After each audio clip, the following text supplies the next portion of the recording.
العقيق اليمني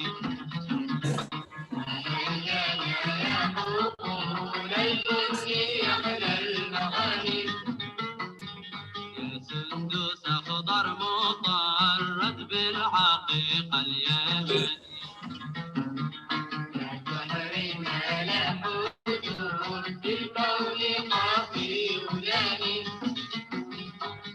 العقود القواني في الغصون الدواني قلنا اليمن يا درر يا كندي فوق الشجر قلنا اليمن يا درر يا كندي فوق الشجر من يزرعك ما افتقر ولا بتولي بالهوى. So Willem. Yeah. Oh, the link we signed in and registered to, is that separate than the ones the other ones register on? Yeah, you know, because the participants, they have a different status. So I think it's the same. They have the same link actually. Yeah. Yeah, I noticed when I sent out some invitations a long time ago before they went on social media, there was no invite to register. So maybe because I sent the email, they were already pre-registered or something. But I sent them. Possibly, yeah. I sent them. Right back. Either way.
You ready to go, Aklam? Yeah.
Look, have some voices or something. I guess he's not going to join us till 9. Mukhtar? Will Mokhtar. I assume he's going to join us quickly, hopefully. Well, that's why we start early, right? Make sure everybody's there. That's right. To be early is to be on time. To be on time is to be late. Yeah, I've got a few friends that don't believe that. But. That was my band director in high school who drilled that into my head. I was raised the same way. Mokhtar's pretty good. He's usually just a few minutes late. I've got a couple friends that are sometimes hours. It's really annoying. Yeah. Or they just don't show up at all. Yeah. Or they say, well, that's just how I am. I go, no, that's called selfish. Yeah, there you go. It means everybody else is waiting for you. That's true. That's what I was always taught, is that if you're making people wait for you, then they're making people wait for them. Yep. I hear you. You'll hear the music. See if I can get that going again. Oh, I was going to ask you, Willem, with the questions, are you still, I know last time, the first conversation we had, you said that you were going to go through the questions. Is that still, sorry, your sound is a little. Can you hear me? Yeah, it's very echoey though. It seems like you're far away. I don't know if it's because you're. Yeah, that's weird. Maybe the music interferes with that. Hey, yesterday you were really, really clear. Yeah. Let me close and open the Okay. PowerPoint.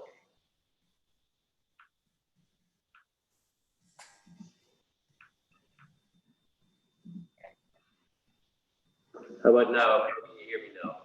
Yeah, it's good. Same. Same as yesterday. Oh, is it recording right now? I don't know if we should be recording right now.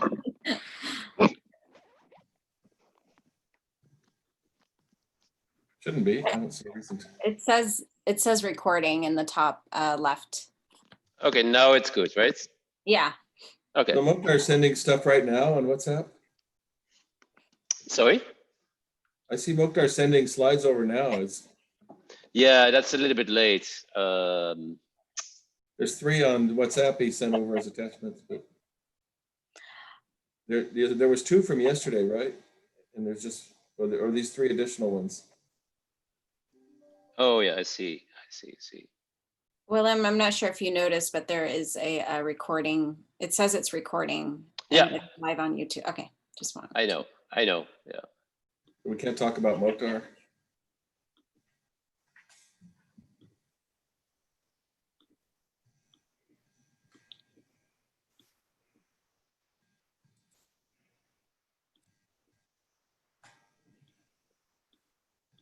Oh, I see. It says recording. Yeah. Sorry? I see where it says recording now. It says on YouTube.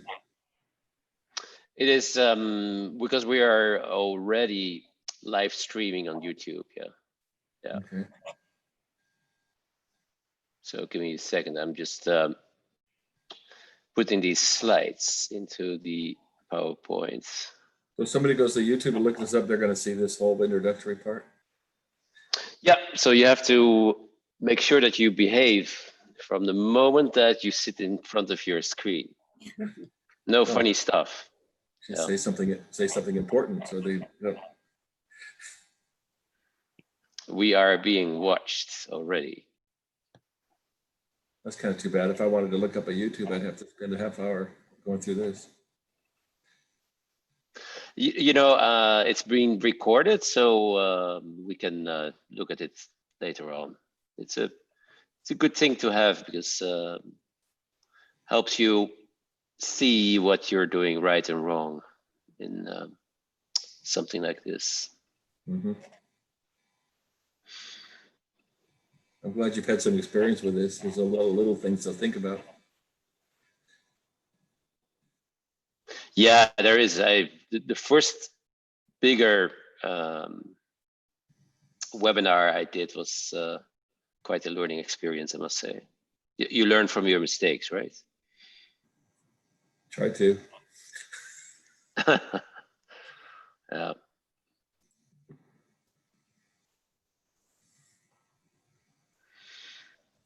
And you'll be controlling the slides, correct, Willem? Yeah. Okay. So when I need it switched, should I just give you a finger? Yeah. Yeah. Just give me a sign. Yeah. Okay.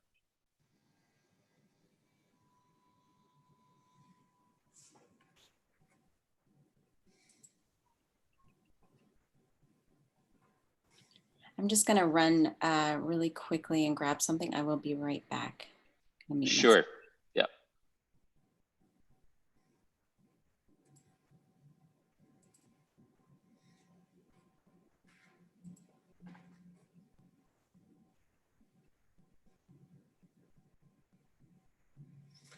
Bookler's asking if we can see him. I'm going to say no.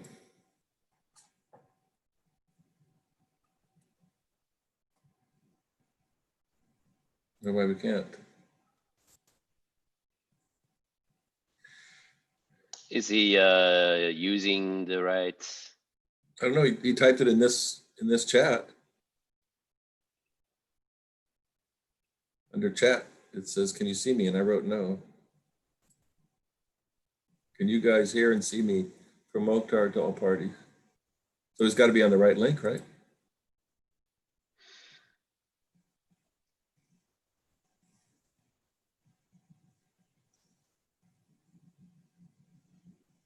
I will send him this link again. It shows me connecting twice. That's odd. I'm not doing that. Okay, there we go. It doesn't make There sense. we go. I didn't do anything here to connect again. Why is it saying that? Maybe your mobile phone? No, I don't have my mobile on. I don't even have Zoom on my mobile. It's strange. How do I get rid of that? All right. I don't get it. Hi, guys. Hello. Good morning. Just Good morning. Mokhtar, we are already live streaming, so This is recorded. Are you seeing my name up there, Willem? Right? Besides my Yeah. picture? I don't know what happened. I haven't done anything to change anything. it's I would say, you know, There, it's gone now. Now you're gone. Good. Weird. Maybe because I was chatting with Mokhtar. So let's see if the website is up now. Hold on 1 second, guys. The Mocha Institute. Still not working.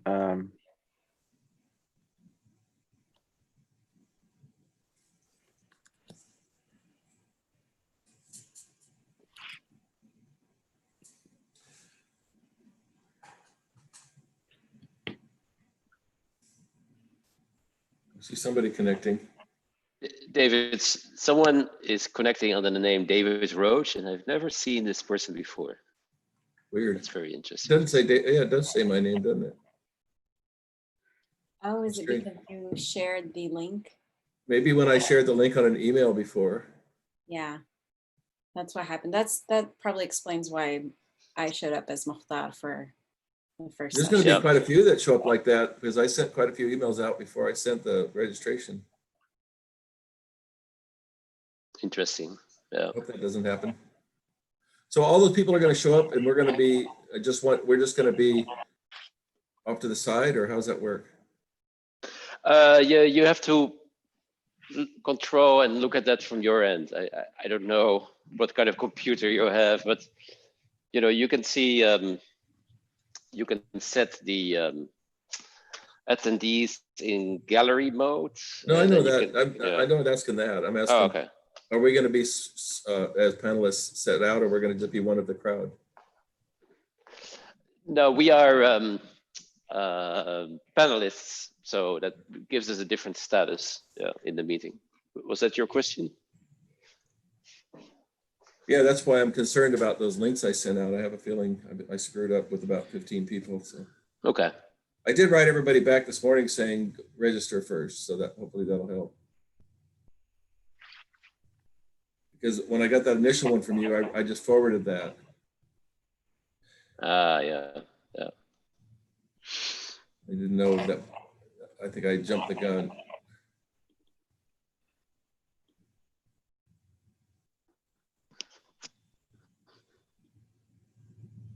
So hopefully we won't get 10 David Roaches on there.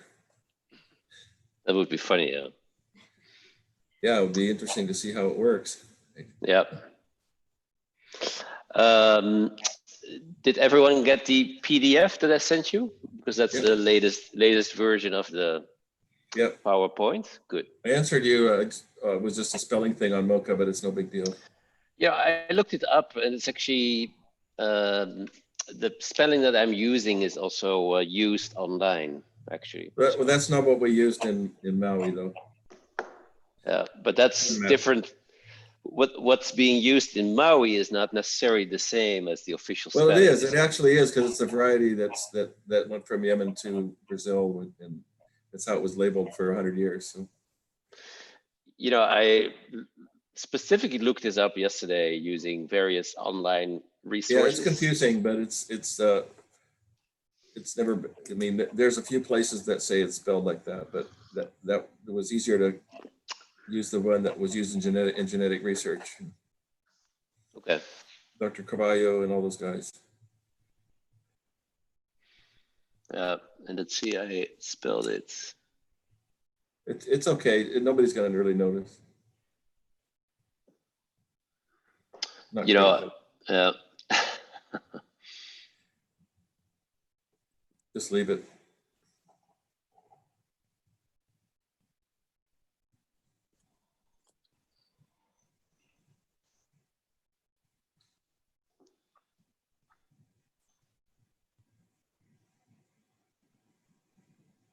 No, be right back.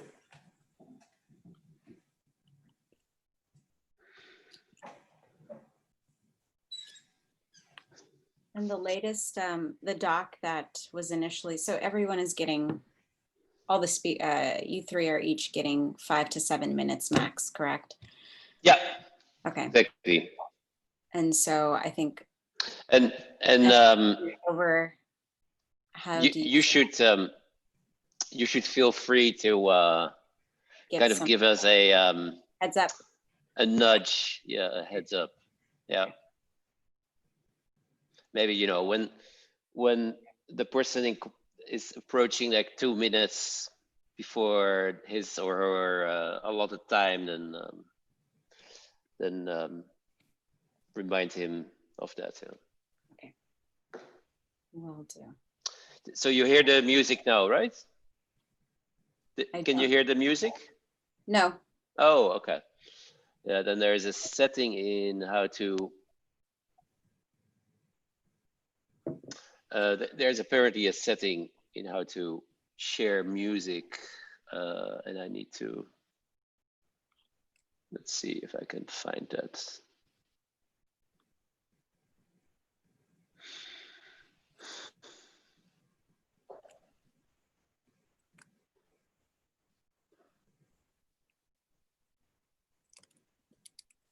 What coffee are you drinking I'm this embarrassed morning? to say. Sorry? I am embarrassed to say, let's just say it's a pandemic. So But it's some really generic. generic blend. Yeah. Yes. So the discussion of today makes it sweet, I Yes, guess. exactly. That's good. Yeah. I did. Yeah. Okay.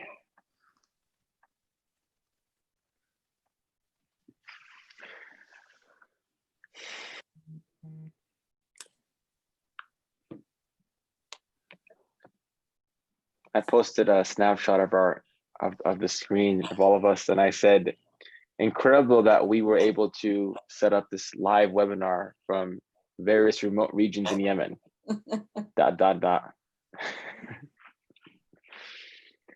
Something here, but it works.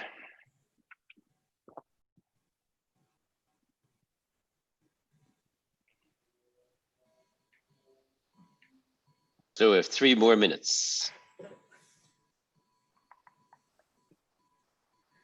I hope I didn't screw up with that other thing. So people are seeing something that says waiting for a host right now. No, people actually are already looking at this right now. But you can see them. Yep. Yeah. We No, I can't cannot. wait. No, I cannot see the attendees. No, but I can see the people that have signed on so Someone far. just, yeah, you saw that message? Yeah, What is the someone message? no video, right?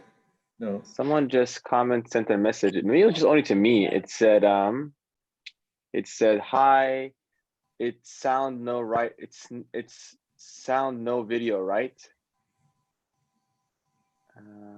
I'll respond. It should be video and sound.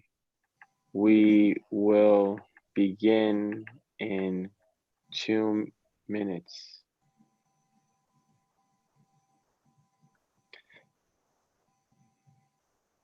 You know, I noticed a lot of seemed like there was a lot of Middle Eastern names on the list, and a lot of people from organizations like development organizations. We can just see what happens. So they Okay, can't they hear see. me talking right now, or can they? Yeah.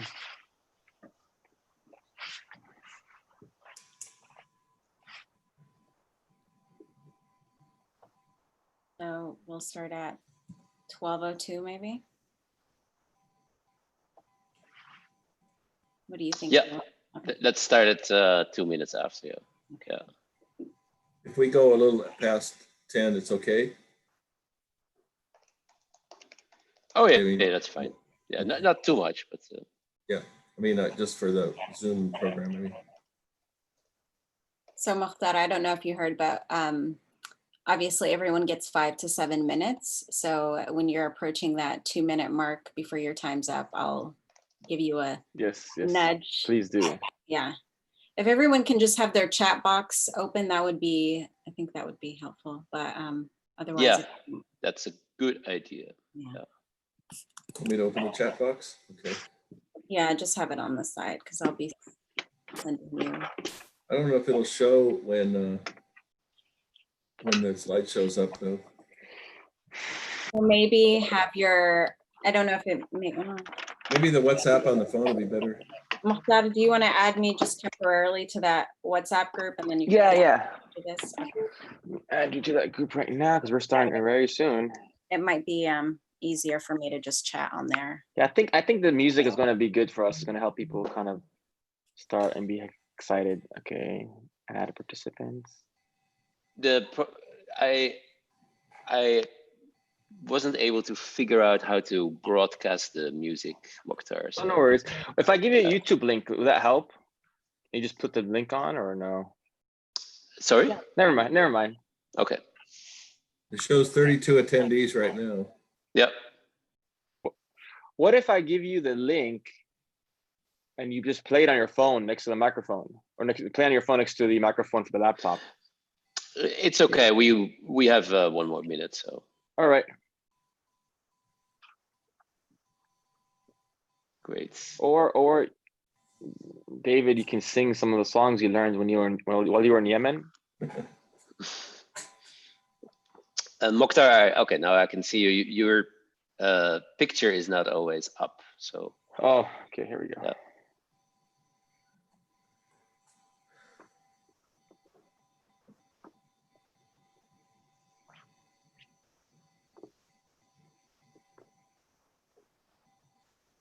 And there's folks joining us from Yemen, I can see. Arzak Al-Najjar. Oh, she's a consultant from Mocha Valley. It's a Okay. company out of Yemen. It's funny. Great. We only have 40 when you had almost 90. Yeah, they will join in. Okay, it's 9:02.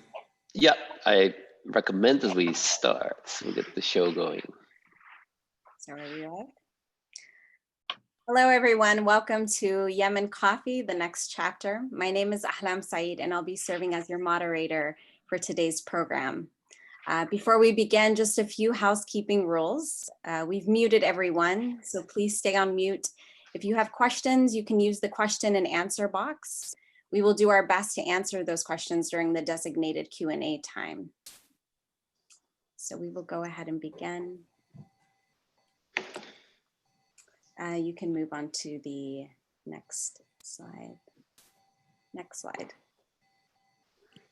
I have the slide up with Ahlam Saeed. Do you see that slide? Yes. Okay, good.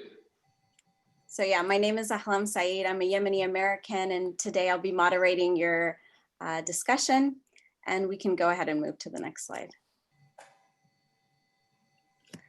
So for centuries, Yemen was the center of civilization and wealth on the Arabian Peninsula. A pivotal crossroads for travel, its cities along the coast and ports were bustling hubs of ancient trade. It served as an important link between great civilizations around the world for its most coveted luxury goods, from frankincense and myrrh to its qahwa, or coffee. Master builders from as early as the 7th century constructed some of the world's most sophisticated and unique architecture that is still inhabited to this day. The Romans refer to the area as the Arabian Felix, or Happy Arabia, as its once fertile lands thrived under queens who built iconic dams and centers of learning. Yemenis have much to be proud of. Next slide. But today, Yemen is almost unrecognizable. The ongoing war has transformed it into the world's worst humanitarian disaster. This crisis has left the economy in shambles, decimated the healthcare system, destroyed the land, and starved millions of children and killed countless Yemenis who had hopes and dreams. Humanitarian aid is needed now more than ever, but if Yemen is going to not only survive, but once again thrive, we cannot neglect the hard task of helping to rebuild the economy, and we cannot wait for the war to end. The time is now. So today, we're here in this space, these panelists, and you all, because we believe in the resilience of the Yemeni people, and we have hope that the land can once again abundantly provide for her people like it once did, if we invest in Yemen. That's why this team, Mukhtar Al-Khanshali, Willem Boot, David Roche, are here today to talk about Yemen's coffee history and current state, and to introduce an exciting new initiative, the Mocha Institute, a newly formed nonprofit organization focused on revitalizing Yemen's coffee sector to aid in the economic recovery. So to start us off, these three gentlemen will begin to talk a little bit about themselves and the work that they're doing in Yemen. We're going to start off with Mukhtar Al-Khanshali, a historian, community organizer, and coffee innovator. He is the protagonist of the New York Times bestseller, The Monk of Mocha by Dave Edgars, and the CEO of the Port of Mocha Coffee. His work in Yemen coffee has been described as a spark that has ignited the Yemeni coffee revolution. So without further ado, Mukhtar. Thank you so much, Ahlam, for that kind of introduction. I am really excited to be here today with everyone. As we say in Yemen, Hayyakum Allah, Ahlan wa Sahlan. This is a very important day for me. I have started my coffee journey several years ago, and for me, a lot of things and experiences have culminated to this point that we're here today. So to give a brief background on the history of coffee, and for those who don't know, Yemen has an incredible coffee history. This is a wonderful map that was produced by the Specialty Coffee Association, and it's a pretty accurate map of the distribution of coffee Arabica. And the word Arabica comes from Arabia. For those listening, I hope that you know this by now, but if you don't know, there is a city in Yemen, a port called Mocha, and it's the reason why you're all here today. It was the birthplace of coffee's commercialization and what really brought coffee around the world as a drink we know today. Yemen in the 1600s was shipping almost 60,000 tons of coffee around the world. This coffee made its way to Europe. This coffee fueled the Enlightenment period and Industrial Revolution. This coffee made this drink the second most consumed beverage after water. But unfortunately, through the last several decades of the 20th century, coffee production has had a really dramatic decline in Yemen. So I grew up in America, trying to find my path in life and understand what can I do to be of most benefit. And I found coffee as a way to find a career that I felt gave me meaning, that connected my family's ancestral roots with something of the future. And I began to learn about coffee in 2013. I was lucky to have some really great mentors and teachers, and I went to Yemen and I had this incredible coffee adventure. I was able to go to over 32 different regions across Yemen, from Sa'da in the far north, Mahwi, Hajjah, to Haraz, Gharb Sharq Haraz. On the western side to Bani Ismail, then to Rayma and Bura near the Red Sea, down to central Yemen, areas of Ib and Wadi Hiwar, Iryan, in the Mar, Ans, Anis, and Utma. Further south to areas in Ta'ez like Bani Hamad, Wadi al-Balabil, Wadi al-Tabab, even down to the further south areas of Yafa, places like Bani Bakr, Nasadi, and Yahar. And along my journey, I got to meet incredible people, hear their incredible stories, and learn firsthand about this wonderful beverage, this drink.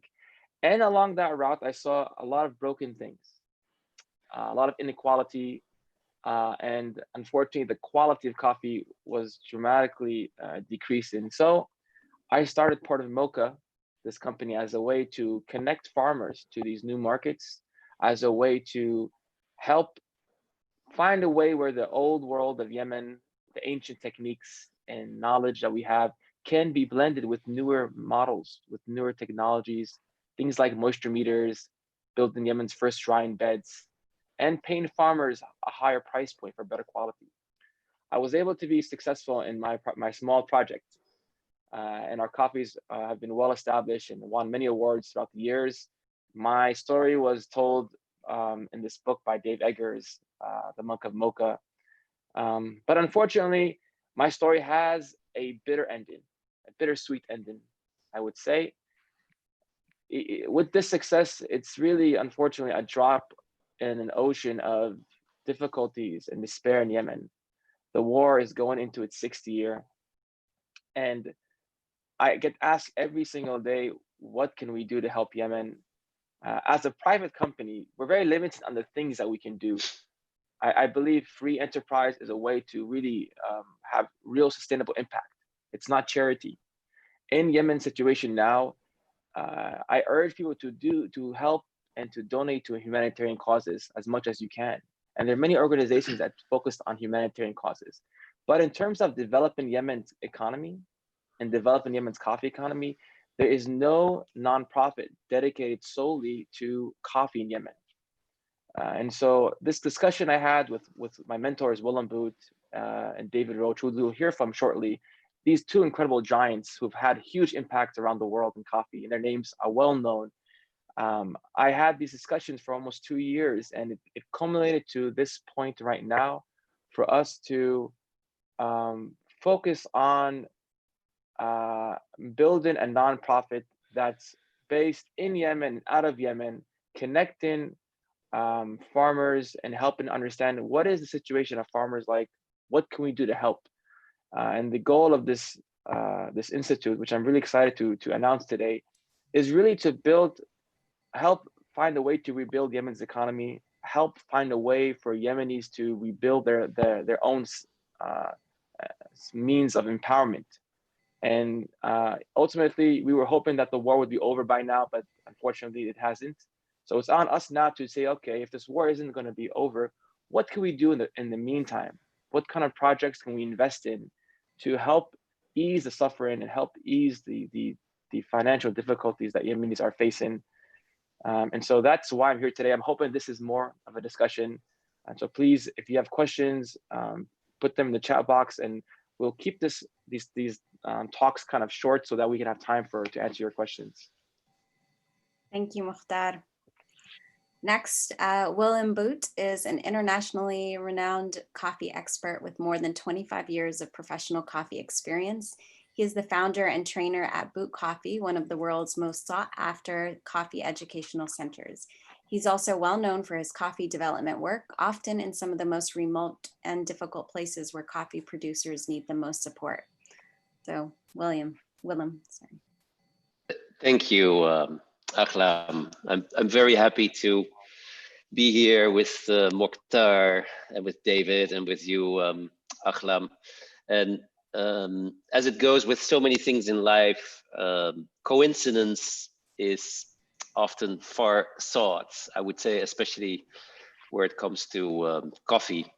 I've known David for about 20 years, where we collaborated together in countries like Zambia, Ethiopia, countries in Latin America, Colombia.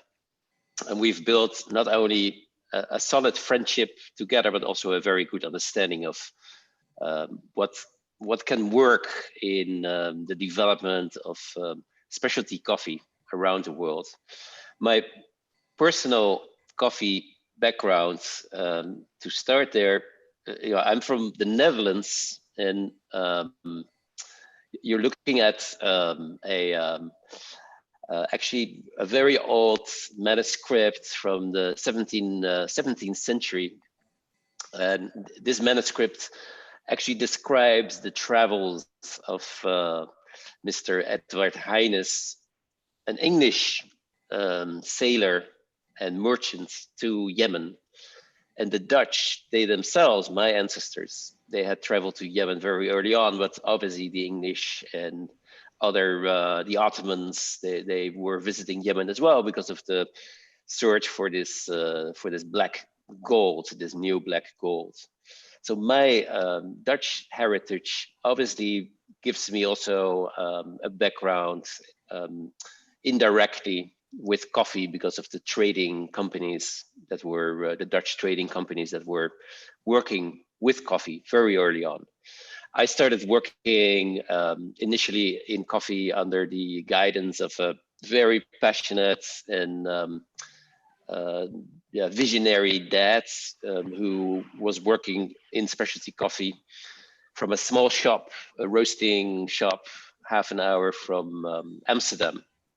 And my focus had always been, through my dad's inspiration, single origin coffees. And I have been lucky enough to find unique coffees from countries like Yemen and Ethiopia and Colombia and many other countries from an early age. So I moved to the US more than about 20 years ago. And back in 2012, I was asked to inspect Yemen coffee samples. And this is a bean of the Yemen mocha variety. Some say it should be spelled with double K, some with one K. I'm sticking to the Dutch approach of the spelling of mocha with CH. And this is the type of bean that I might have seen. Mocha coffees from Yemen. Mocha is a specific variety within the species of Arabica. Are very unique, very small. They're hard to roast. And I received not only samples with this mocha variety, but also with other coffee types from Yemen. And I really I fell in love with the flavor profile of these coffees. And one thing led to another. I was then asked to join a research, an investigation into the positioning of Yemen on the specialty coffee markets. And this was in 2013, 7 years ago, before the start of the current war in Yemen. And we decided to, through this study, to really look at how we could put Yemen back on the map of coffee, because coffee is such a very important product for the livelihoods of people in Yemen. It's intricately connected with the lives of people. I traveled to Yemen. At that time, I was already working with Mokhtar. And from there on, the story continued through my collaboration with Mokhtar. My background in coffee is also the background of a coffee educator. I founded Boot Coffee Campus, and I'm collaborating with Marcus Young, who is the campus director. And through our educational efforts that we also do in countries outside the US, like in countries like Panama and Ethiopia, through those efforts, I've been falling into the hands of other ventures. Like I started a small geisha farm in Panama called La Mula. What I'm very passionate about is some of the development work I've been able to do. One of those initiatives that we were able to launch is Coffee for Peace in Colombia.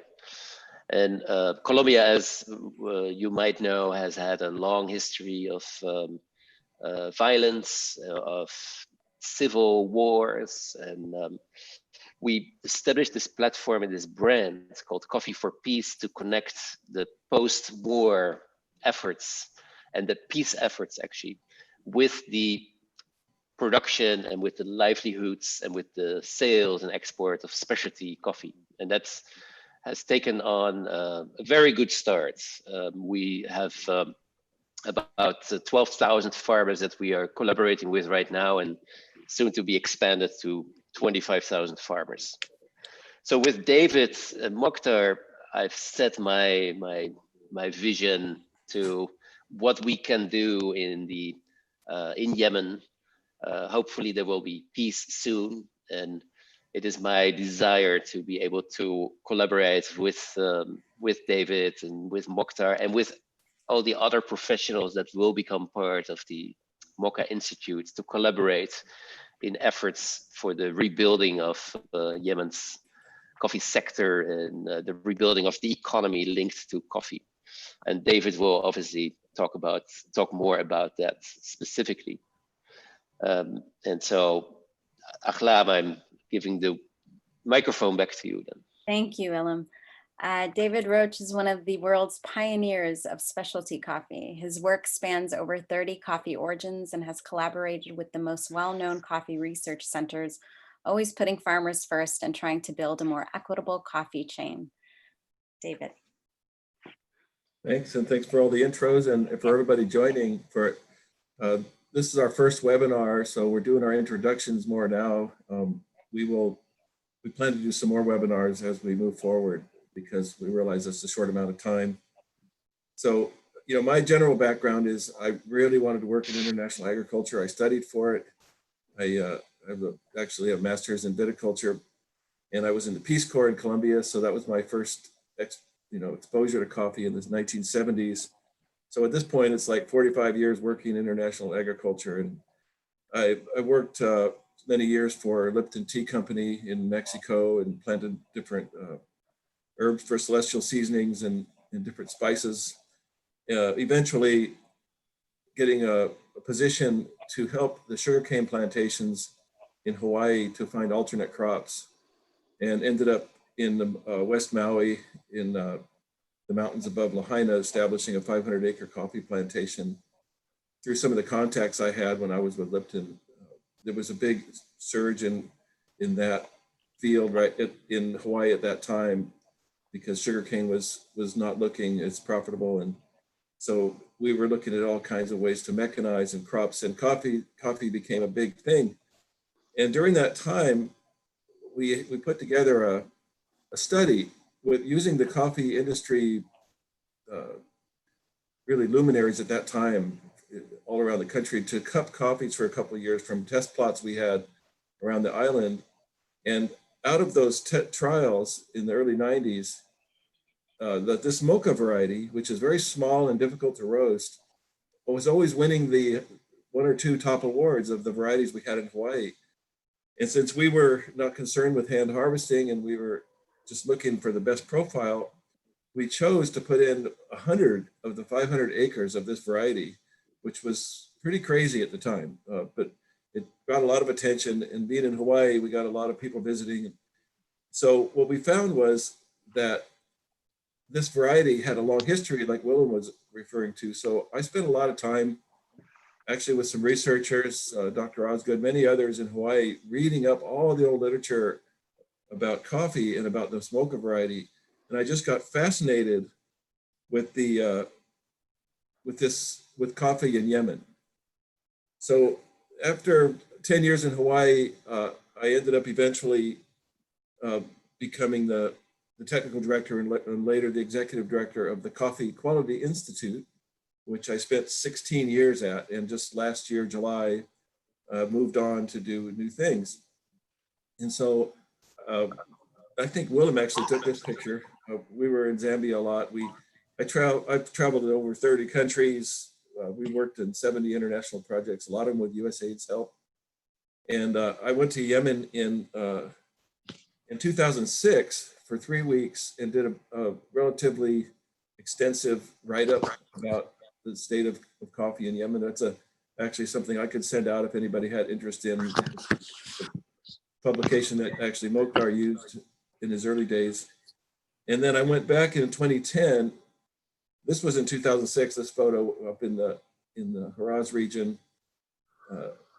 But in 2010, I went back as part of something we were helping put on, which was a conference, international conference on natural processed coffees. Because all of Yemen's coffees are processed, natural processed. And it was actually quite a successful event. And a lot of people from around the world went to that. And that's when I went back in 2010. Following that, with the Coffee Quality Institute, we received a large subgrant with Land O'Lakes through USAID that started in 2013. And Mokhtar was actually a part-time employee helping us there. And Willem got involved, and we had a number of events at that time. Then the war started, and not only did the project end prematurely, but we had to, the embassy left and everything. So we did some really interesting work at that time with doing genetic profiling out of Texas A&M, and I was working a lot on some agronomic issues from international research stations. So a lot of that got cut short. And so a lot of the things we were looking at doing before the war broke out, we'd still like to be able to do. So after I left CQI, I was down in the Bay Area visiting Willem, and we had this dinner, and it was on International Coffee Day. And Mokhtar said, well, this is meant to be, you're free to work with us. And I said, this was something I'd really like to do. The three of us put our heads together and really on October 1st last year, decided to try to put something together so that the industry has a place to go. I'm going to get into, I wanted to dedicate my experience It's obviously a difficult time, not just because of the war, but because of COVID to get something done right now. But we feel like we have a strategy to move forward even in difficult times. I'm going to hold off for the moment to talk about the specifics until we have a few slides about some farmer quotes. And then I'll get into that a little bit, and then we'll be able to open it up to some questions. Thank you, David. So we're gonna listen to some voices from the ground in Yemen. And these are farmers that have worked with Mukhtar. And we wanted to actually shoot a video, but it was not possible due to COVID-19. We couldn't have folks traveling to do those sort of videos. So I'm going to read a few quotes from them and you'll see their pictures. So this is Ahmed Hussein al-Mu'tari. And he says, coffee means my life, my heritage, and my legacy from my grandparents. The support that Yemeni farmers need is to lift the blockade and facilitate dealing with the world in export and import, in addition to the urgent need in modern agricultural means and building water technology. Next. Muhammad Hadi al-Rumaym. The cultivation and production of coffee for us is our love and livelihood, and from that we are able to receive all we need. The war has greatly affected our lives by restricting movement and basic services for life. It is the worst condition we have ever experienced in our lifetime. The corona pandemic added a human and psychological catastrophe to the already bad situation and the difficult humanitarian situation of the war. But we are here in the countryside. We here in the countryside have faith in God. And last, I'm not sure if we have, yes, Mohammed Basil. The war has put a suffocating hold on my life. I feel that each day it just gets tighter. COVID-19 added fuel to this fire. Yemen doesn't have the resources to deal with such a frightening disease. But we are more than just war and hunger. We are a people with rich history and we are proud of it. Farmers need to feel that they can empower themselves. We just need technical training and upgraded tools to help us reach our full potential. I hope that when this war ends, we can use coffee as a way to rebuild what has been destroyed and regain our place in the world coffee trade. Coffee is who we were hundreds of years ago, and it is who we will be hundreds of years from now. So on that note, next slide. I will let the panelists begin to, I think, is it David that you want to speak about this? I can go first and then people can chime in. So go ahead. So the Mocha Institute, like I said, was really born in October 1st, but we spent quite a bit of time trying to decide the best approach. But first of all, we needed to have the actual institute before we can implement any of the strategies we've discussed. We finally, we had a meeting up at my place. Willem, Susan Corning, who's managed many USAID projects, me and Mokhtar and Willem met up here, and we'd like to do is to be able to make sure that post-conflict or even during conflict, be an authority, be the authority for people to come to make sure that there's good decisions made in the coffee area of Yemen. You know, not just in the field, but in the positioning of the organization. And so the idea, and I'm not going to read off the slide, but the idea is to really do two things. One is to look at economic empowerment and not just humanitarian aid, although we'll, at this point in time, we'll need to coordinate with humanitarian efforts because those are the people on the ground right now. And the other is to really make sure we preserve the cultural legacy because there's really no place like Yemen except perhaps Ethiopia and have that kind of deep roots in history, which is really the key to success there. And obviously, go ahead to the next slide.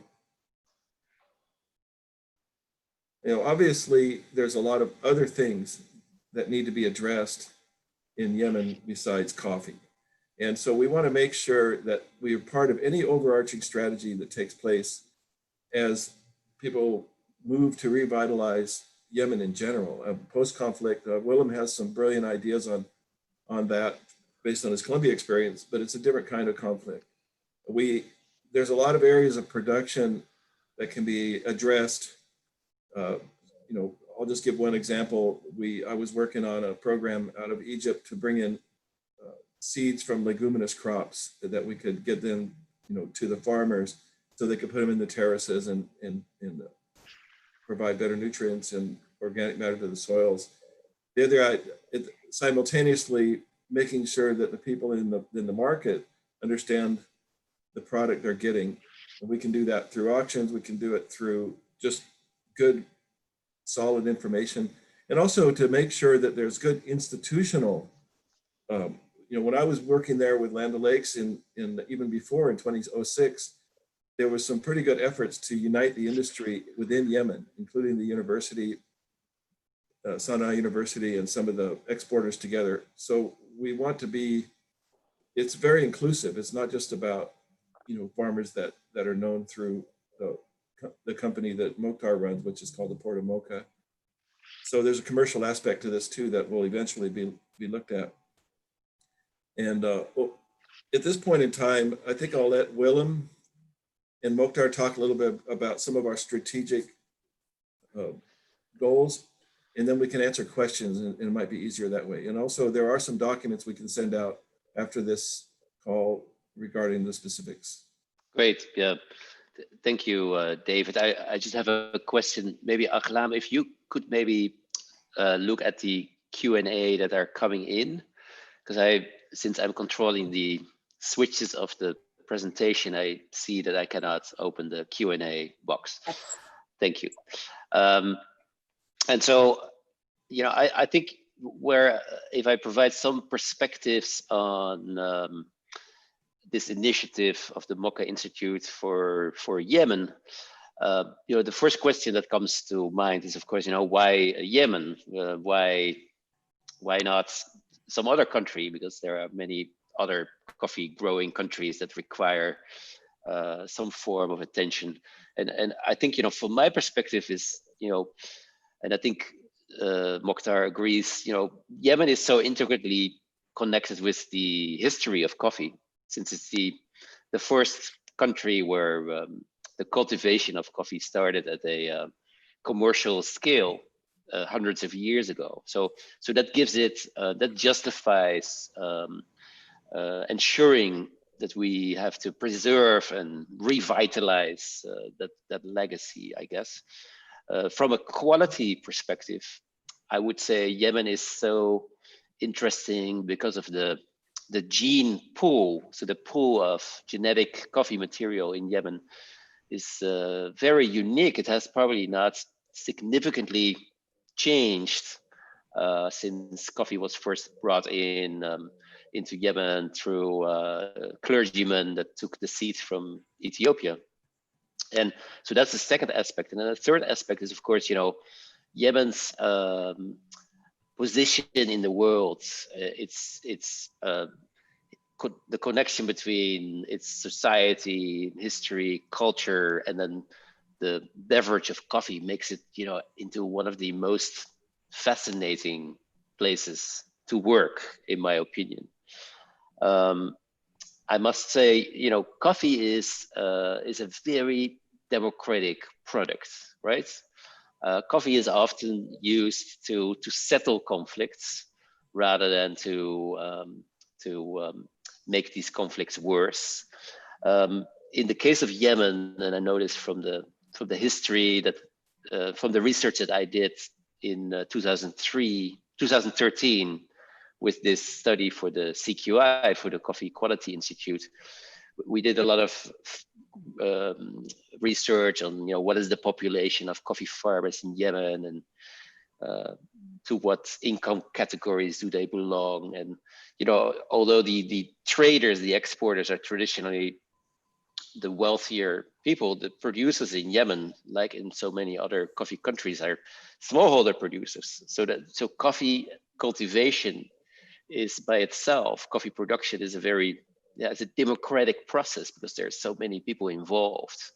And these people can be on opposite ends of the table where it comes to political ideologies, but at the same time, coffee is what unites them, and so that's why I think it is so relevant in this world where things have become so extreme and so much polemics about so many topics. I think doing this work in Yemen is not only meaningful, but it has a true impact on the country.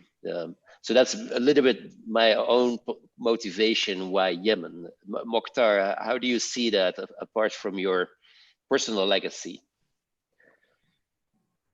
Thank you for that.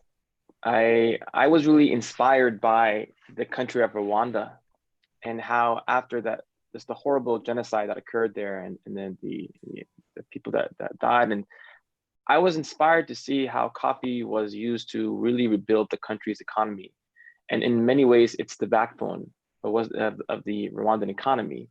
So I thought, if these people who went through such a difficult experience with war and bloodshed, with also it was a civil war, so there was a lot of internal fighting. And I look at what Yemen is going through, I can see some similarities. I believe, I truly do, that coffee can be used as a way to really rebuild people internally and externally around them. And so for my company, part of Mocha, as I mentioned, it's a small project, and we're somewhat successful. It depends how you define the word successful in Yemen. But really, the idea of the Mocha Institute is to create an organization that's neutral. In Yemen, we have several exporters that work in coffee projects, companies like Sub Kamid, Mocha Mill, Izzy Coffee, and so forth, Hamdani Coffee, Caboose, and people have been doing this for much longer than I have. So the idea is to look at what the private sector needs. Then you have the coffee producers, the cooperatives throughout Yemen. You have the government institutions, and you have the educational centers, Sana'a University, IB University. And there are so many players that need to be involved to make this successful. And so for instance, we have some really wonderful resources like Dr. Amin Al-Hakimi, a coffee genetics professor in Sana'a University who did work at Texas A&M with the World Coffee Research Program.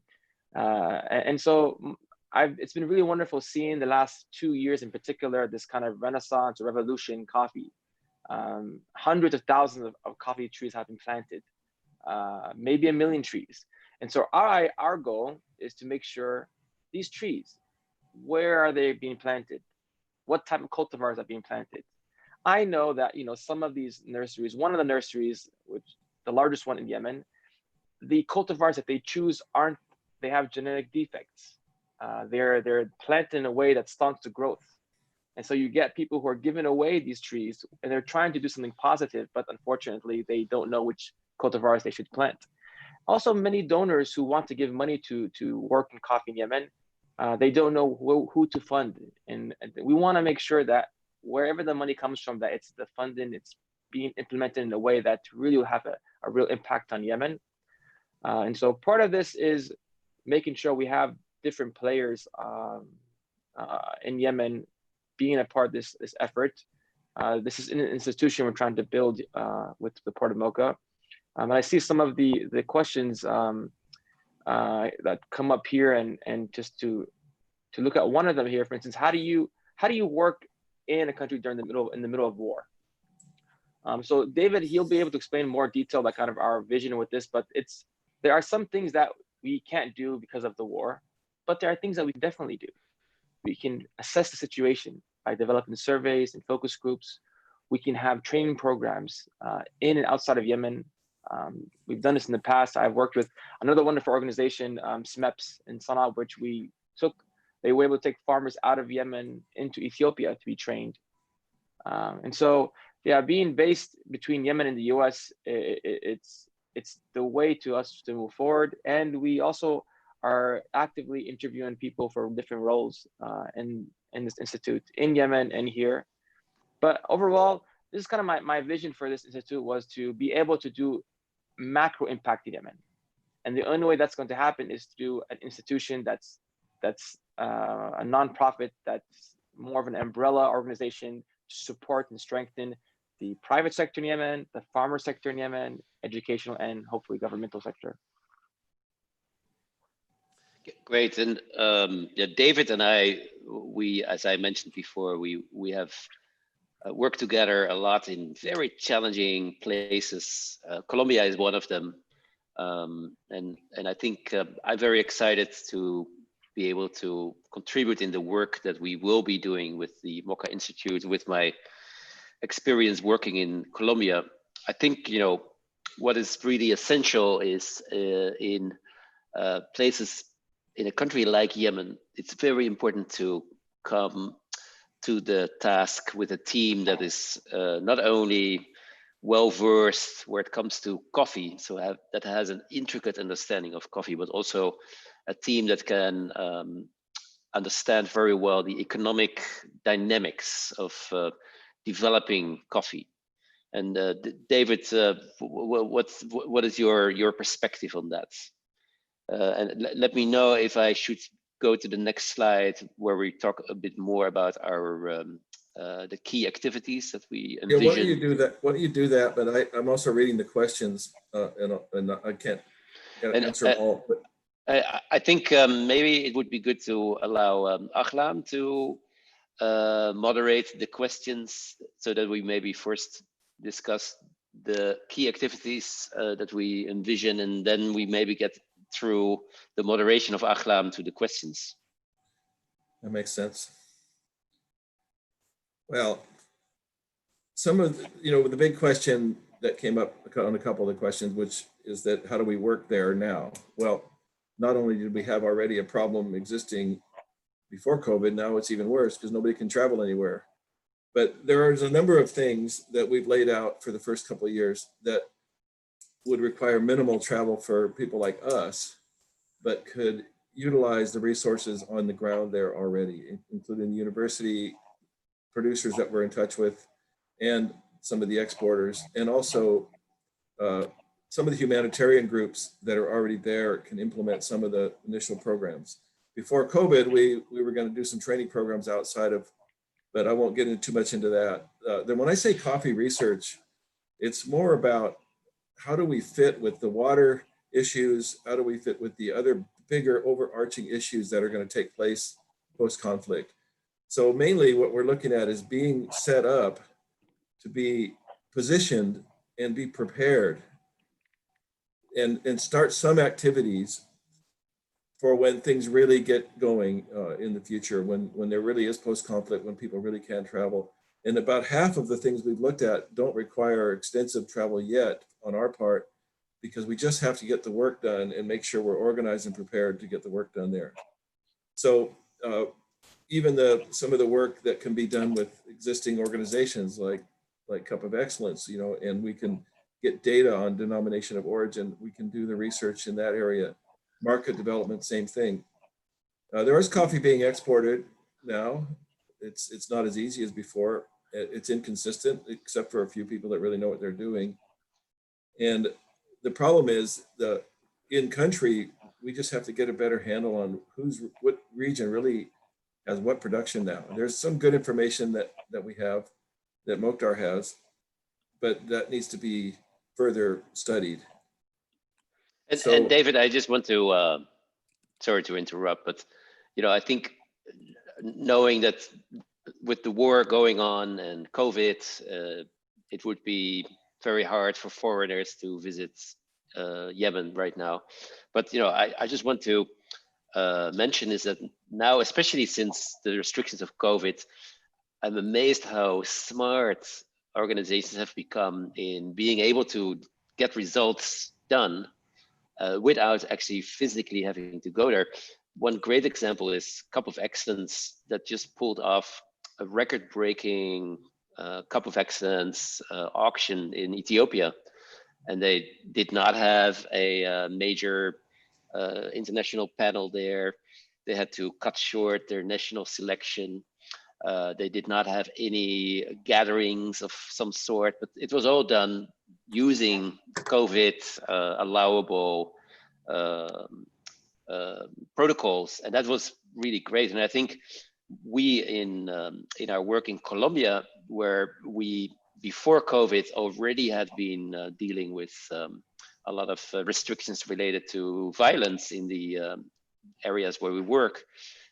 We have also developed a way to work around that. And for example, in the case of Colombia, we're launching in August a virtual buyer's caravan modeled after the idea of a real cupping caravan, as I would love to have in Yemen.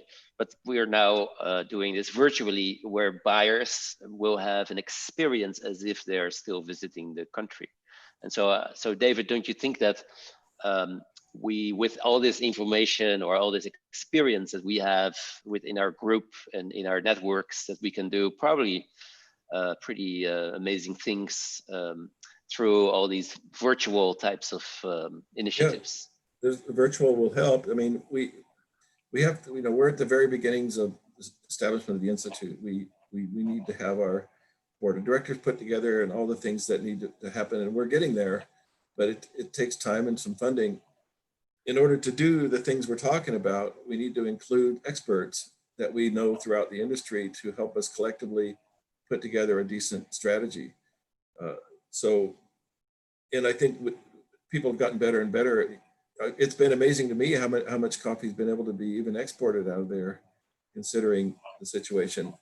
So pretty resilient people over there, and pretty resilient people in the world, in fact. And we've already talked about doing something like an auction, even with the constraints that are going on. So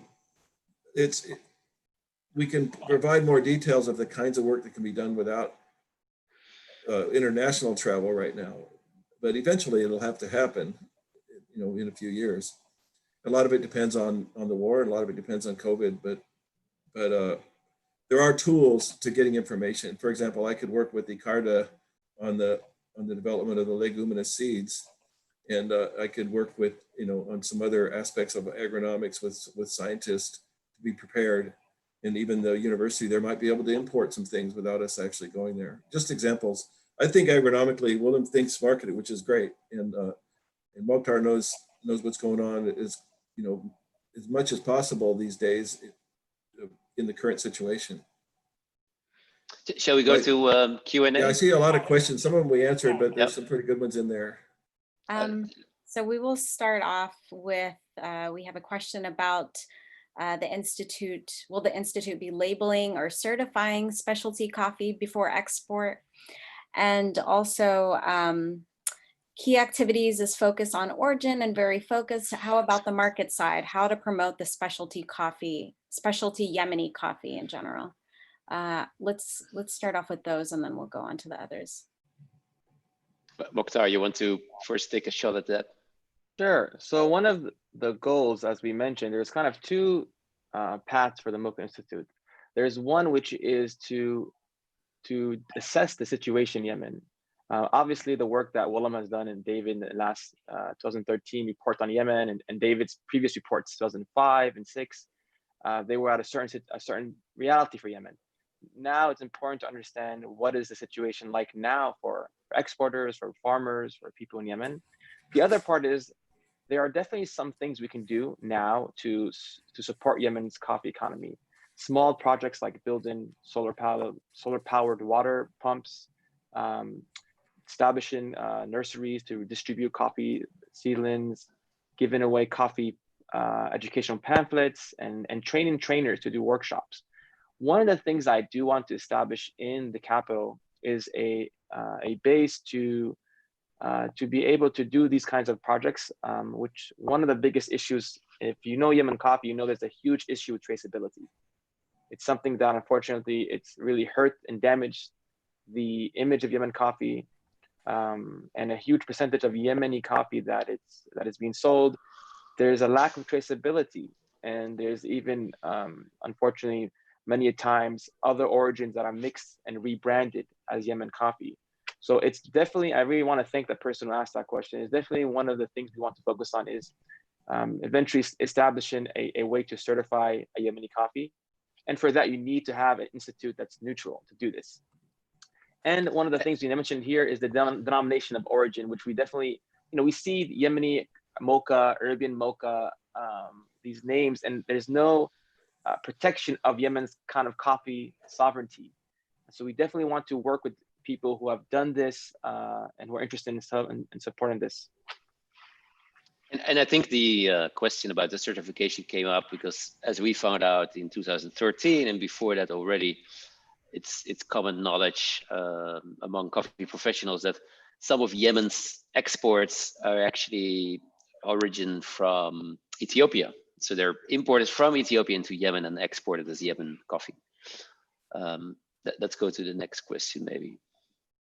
So many people are asking, many people in Yemen and also Yemeni Americans, about what they can particularly do from their end and how to get involved in this institute.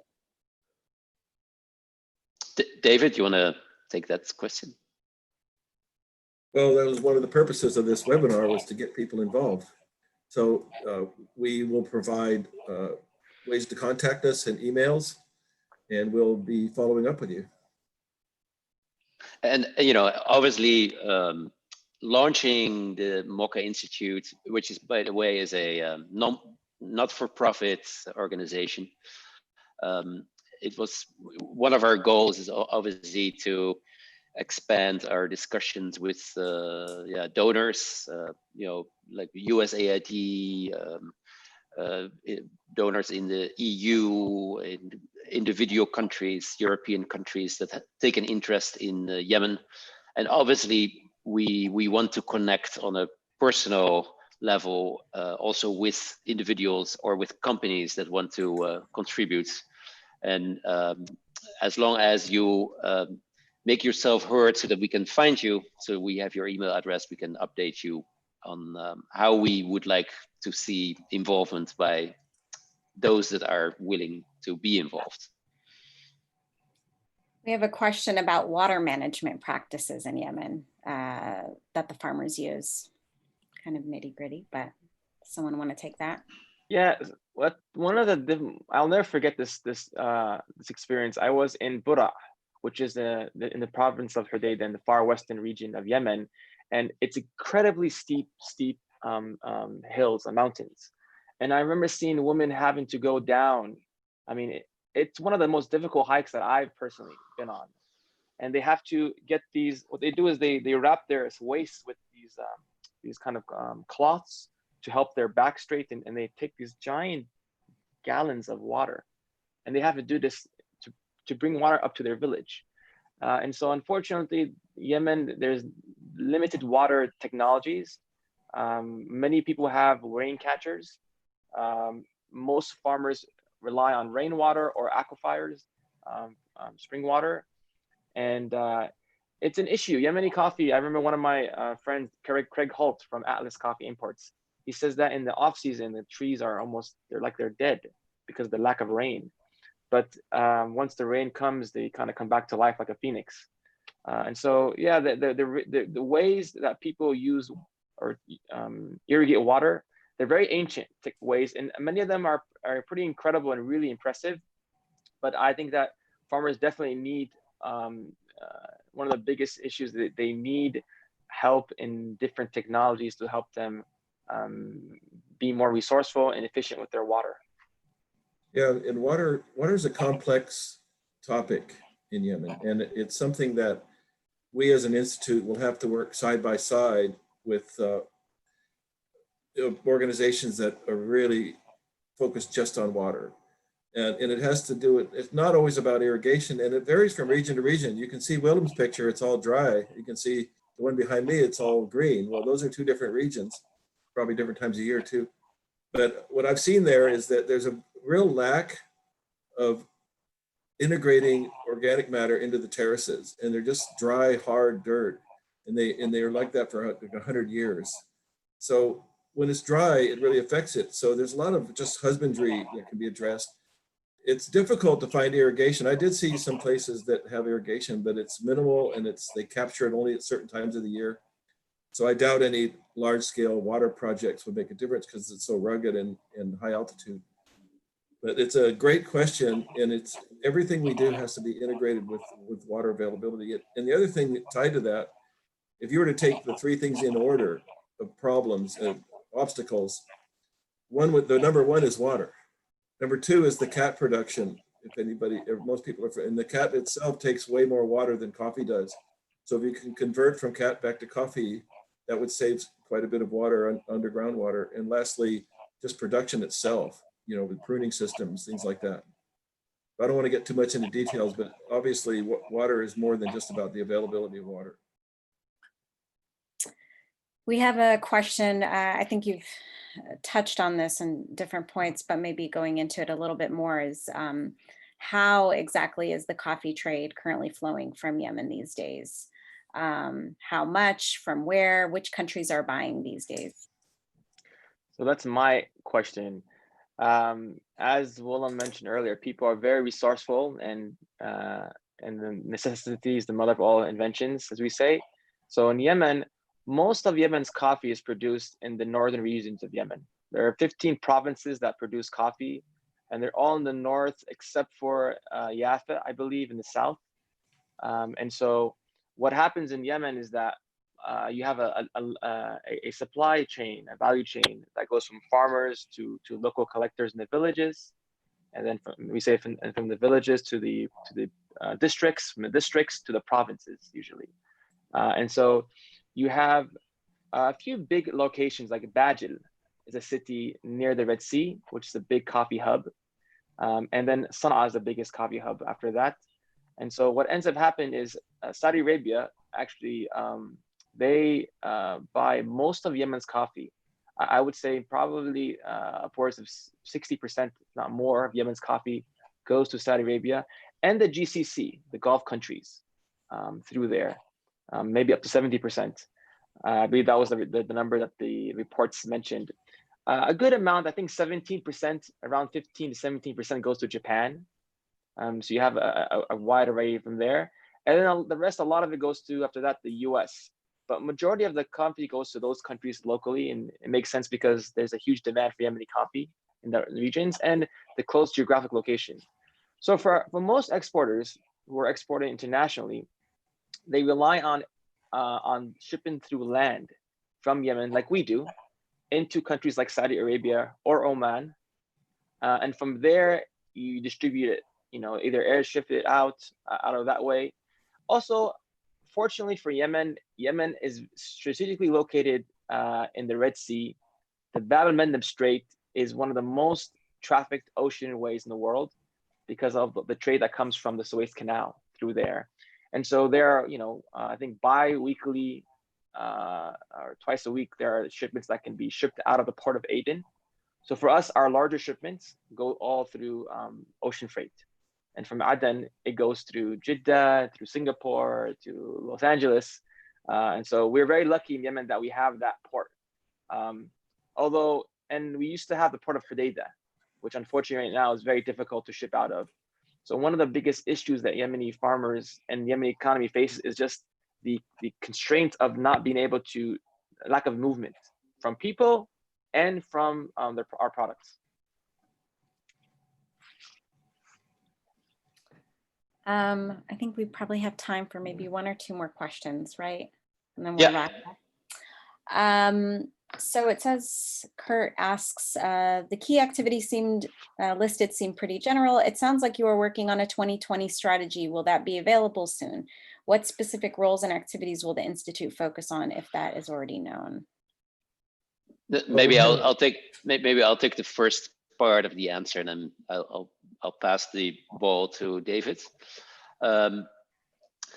These descriptions are summarized descriptions, obviously, and we have been discussing and reviewing each of these chapters of activities quite extensively. We are preparing the rollout of a 2021 strategy. We see 2020 really as a strategy development, a strategy building. The current pandemic has, of course, created some delays in all of that efforts. And David, maybe you would like to continue on this question. Yeah, we were already set back a little bit on timelines, but we have to get our institute and really, solidly established before we can start doing any serious implementing.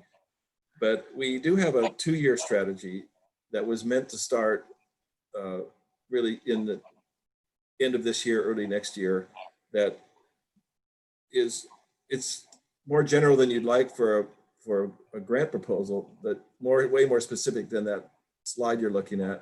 And I'm certainly willing to send that out to anybody, and certainly you, Kurt, I would send out to get your feedback on it. Because we really don't think that after the first 2 years, we can do much more strategy until we know the kind of research we need to do and the situation we'll be in. So the 2020 strategy is to get the Institute established. 2021, start a few of the activities that I do have in about a 1-page document. I think the last question is around the, many people have been asking, and we've touched on this a little bit, about how this will actually work with staff here in the US. But also, I think some of the questions are around sort of transparency and accountability of the organization. And so maybe, yeah. Yeah, so for me, my plan is to, it's actually before this happened, COVID, I was on my way to go to Yemen in March 6th. And unfortunately I had to be sent back because of COVID. So the plan was actually for me to be based in Yemen and start this organization and work there. I would be probably spending 3 months of the year in Yemen, if not 4 months. We were going to have this webinar, was supposed to be a roundtable event actually in Washington, DC on June 11th. This was all planned out. Unfortunately, because of COVID, we couldn't do that. And so, we pivoted to doing this webinar online because, as we say, the show must go on. People in Yemen are just desperate for some kind of change, and we need to make sure that that we continue this work. So for me, as soon as a couple of restrictions happen, are lifted, I'll be going to Yemen probably in the next 45 days, 60 days to Yemen to start this process, start building a headquarters. And we have some really great candidates to be our country partners there. And so anyone here who's watching this from Yemen, if you know any candidates, people you think would be a great person for us to look at possibly being our director in Yemen, be really helpful. We're looking for people who are really passionate about changing Yemen's economy and who love coffee, obviously. So that's be my work. My work has always been to try to be this kind of bridge. So like my coffee company, we have people who can pay and really like Yemeni coffee. So I try to be a bridge by figuring out how do we get the coffee to a certain level and connecting those farmers to them. And the same with this nonprofit. The idea is, okay, we have some incredible resources like Willem, David. Another person we should not forget to mention is Susan Cornyn, who's one of the founding members of this organization, and she has an incredible history of working in impacting many countries around the world. And how do we get donors like USAID, UNDP? I'm looking also at the Arab countries in the region. Yemen is in your backyard, and I think that they have a responsibility to help the country that they are neighbors with. How do I connect these people? And how do I go to Yemen and make sure there's transparency, but also we have it led by Yemenis? The idea of what David, Willem, and all these organizations is that their resources, but ultimately it needs to be led by Yemenis in Yemen because we know our issues, we know our struggles. For me, I'm going to be allocating more of my time into this nonprofit venture than my for-profit company probably as time goes on. And it's because it's basically the evolution of my work. I started out with the idea of a nonprofit. It became a for-profit because a little bit more agile. But now, as I see where Yemen is now, it's just from an investment point of view, it's very hard to make money in the situation in Yemen. So for me, this has always been a impact-driven idea and project, and so this makes it more aligned with the idea of doing of this. And so when I do go to Yemen, I do hope to meet these different stakeholders. There's wonderful people like Al-Ustad Samir Al-Utmi. He's from the Ministry of Agriculture. He's the head of the coffee, organizations. Mudir Da'irat Al-Bun, Al-Ustad Abdul Hafid Qarhash. He used to be the head of coffee plant production. Wazir al-Zara'a, and there's different people that are involved in this. And like I mentioned, the different coffee exporters, this is really, the success of this idea is only going to happen with having all these different players involved in this. Willem and David and all these groups, they're wonderful folks, but we need to make sure that we can organize ourselves. And so I'm doing this also as a way to connect. And if you're interested, if you're in Yemen, interested in being a part of this, please reach out to us. We'll set up a time to have a meeting online and we'll discuss this further. But I hope that answers that questions in terms of how do we manage this, and make sure we're as transparent as we should be. Thank you. Any closing thoughts before we wrap up? Well, a practical closing thought is there is a video of this webinar that we will send you, or to send all the participants, the link, and we will follow up with some of the questions that have remained unanswered. And this is the beginning of a journey that is very important, and that's very close to my own heart, my coffee heart, and my humanitarian heart as well. I would want to end with a quote from my friend Mark Gonzalez. He told me, you know, Mokhtar, what you're doing, there's two things. There is an outer and inner reality.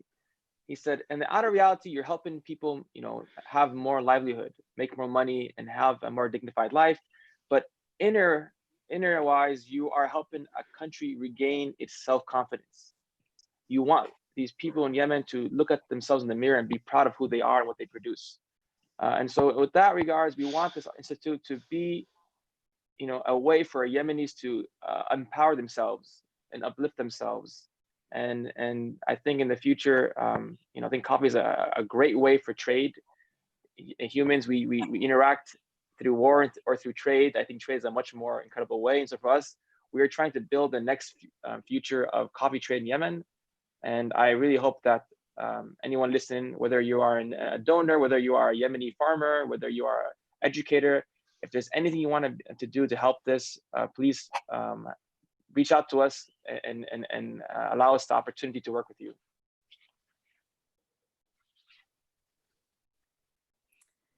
Thank you to our panelists today. Thank you, Aklam. Yeah, no problem. Thank you. It was an honor. And we'll just end again with Muhammad Basil's quote: "Coffee is who we were hundreds of years ago, and it is who we will be hundreds of years from now, inshallah." So thank you all. We will be in touch via email. And if you have any questions, feel free to reach out. Thank you all. Thanks, everybody.